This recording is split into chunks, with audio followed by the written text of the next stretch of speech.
हरे कृष्णा, जय गौर हरि। मैं अतुल्य निमाईदास आप सभी को प्रणाम करता हूं और आप सभी का स्वागत करता हूं 5 minute daily dose of Bhagavad Gita series में।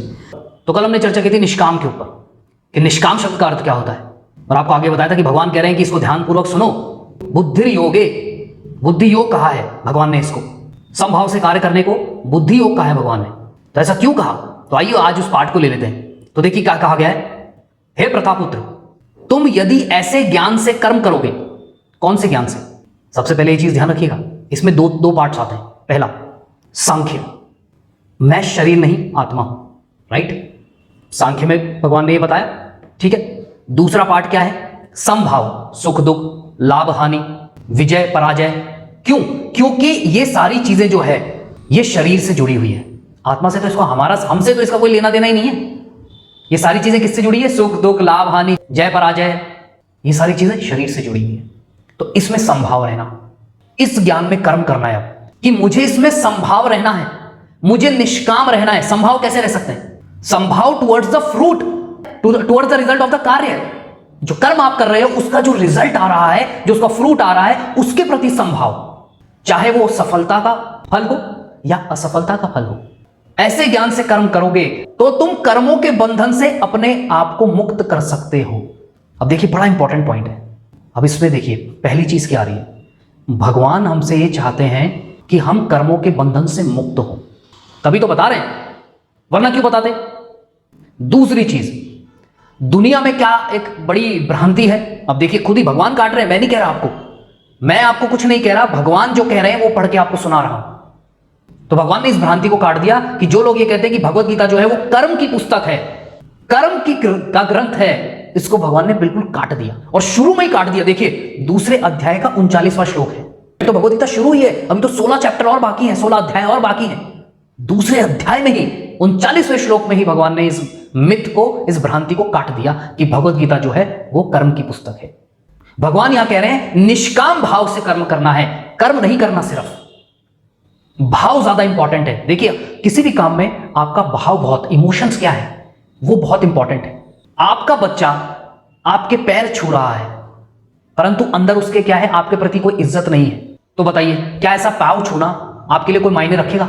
आप बोलोगे अरे यार तू पाँव मत छू, यहां से इज्जत कर ले, मैं उसको ज्यादा इंपॉर्टेंस दूंगा, राइट। बिल्कुल सीधी सी बात है। आज आपका मित्र है, कोई मित्र सिर्फ ऊपर से दिखाता है और भाई क्या हाल है, सब ठीक है, और अंदर यूं रहता है अरे यार आ जाता है रोज की रोज, या रोज इसका फोन आ जाता है, इससे फालतू बात करनी पड़ती है, मना भी नहीं कर सकते, इतना पुराना दोस्त है। सोचिए आप क्या चाहोगे कि नहीं यार तू मत कर बात, पर यहां से तो भाव जो है बहुत इंपॉर्टेंट है। तो भगवान यहां कह रहे हैं कि निष्काम भाव से कर्म करना है, ना कि काम भाव से।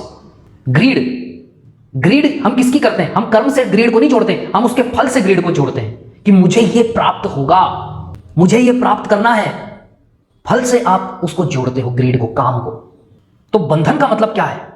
बंधन का मतलब है दुखों, सुख और दुख के बंधन से, लाभ और हानि के बंधन से, जय और पराजय के बंधन से, इस बंधन से मुक्त होना है।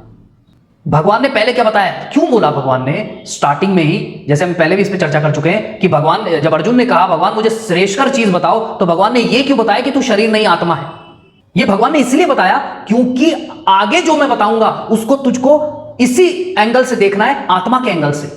इसको तुझे आत्मा के एंगल से देखना है अर्जुन, इसको तो शरीर के एंगल से मत देखना, क्योंकि शास्त्र बताते हैं कि जो शरीर है वो तो बंधन है। आत्मा को इस भौतिक जगत में किसने बांधा हुआ है? इस शरीर में। तभी तो लोग मुक्ति की बात करते हैं।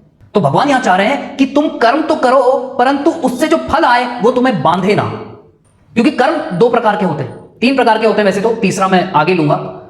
अभी 2 के बारे में बताता हूं क्योंकि आपने 2 ही प्रकार के सुने हैं, पाप और पुण्य, ठीक है जी।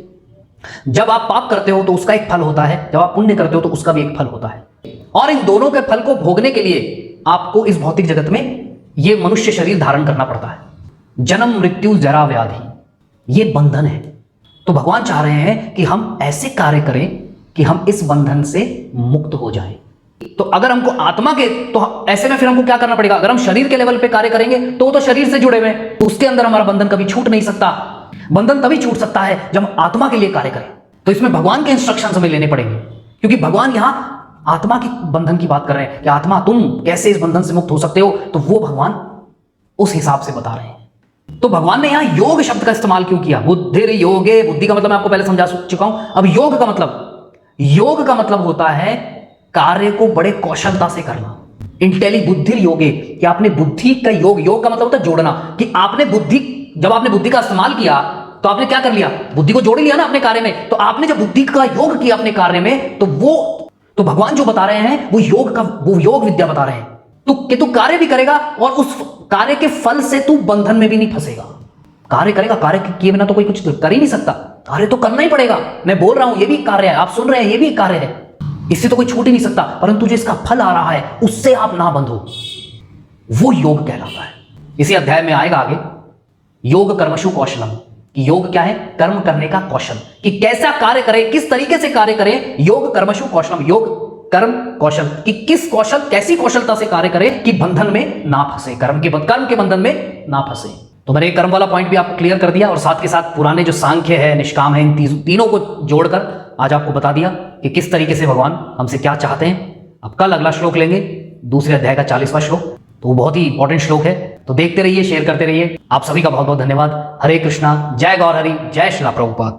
अगर आप प्रचार कार्य में कुछ सहयोग करना चाहते हैं तो दिए गए बैंक डिटेल्स में आप सहयोग राशि भेज सकते हैं या फिर नीचे दिए गए फ़ोन नंबर पर पेटीएम भी कर सकते हैं। धन्यवाद।